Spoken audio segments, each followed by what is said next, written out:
Hi friends, my name is Jackie and welcome back to my garden. So today we're doing a bit of garden maintenance.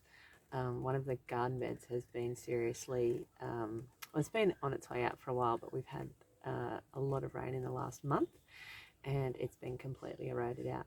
So we're going to be fixing that up and also sort of tidying up the bed, putting some more soil in it and all of that sort of thing. So let me show you what we're contending with today.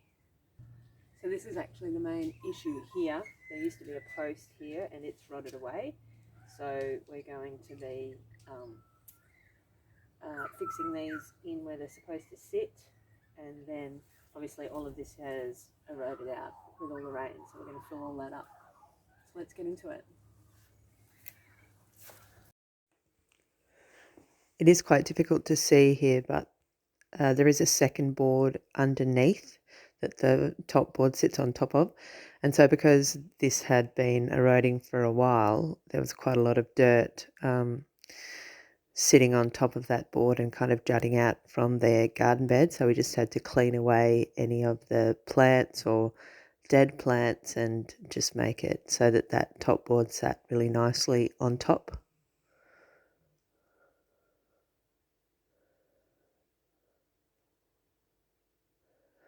So you can see how soft the ground is when Chris goes to bang in this picket. We were just holding that board in place with a crowbar.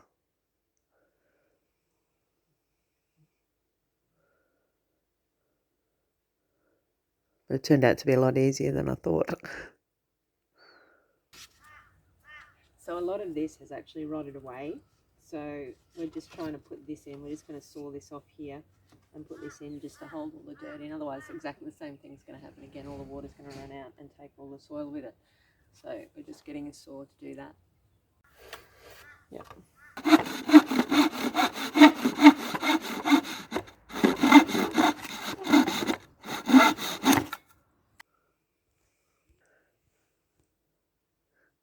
So yeah, you can see how soft the ground is. It took nothing at all to get that picket to go into the ground.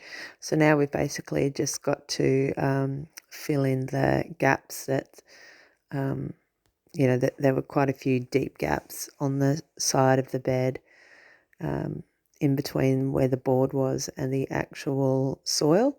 So I just used the soil out of my compost just to fill these in, and get it looking sort of nice again.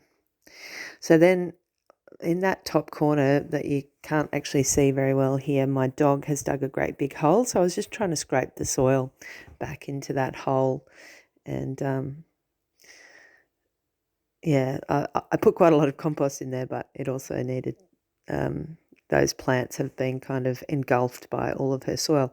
So now we just have to reinstate the fence again because the dog is obviously getting in there at the moment, and we wanted to try and make it so that she couldn't anymore.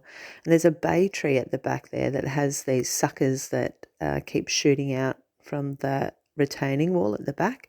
So periodically I have to go through and clip these off. And then it's just basically trying to make the little fence dog proof, putting lots of posts in so that she can't push over or under or whatever she seems to be doing. It's because we've got the compost at the back and she's trying to get up into the back and get to the compost because obviously it smells really nice.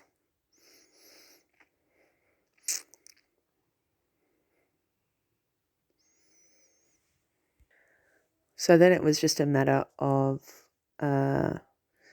pulling out any of the dead plants. I've really been ignoring this garden bed because of Bodhi spending so much time in here. And now here is the finished product. As you can see, it's nice and neat.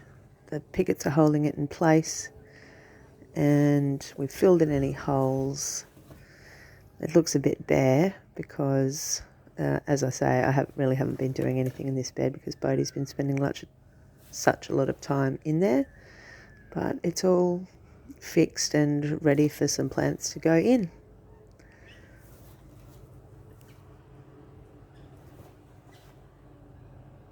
So that's it, guys. We've got that all fixed up. Plus, we tried to make this a bit more secure from our dog. She's been hopping in and digging holes and doing her business in our garden bed. So it's been weeded. It's been the fencing here has been upgraded, hopefully. So hopefully we'll be able to actually grow something in this garden bed rather than her trampling it every week or so. Please do like the video and subscribe to the channel because that really helps us out. Thanks very much. See you soon.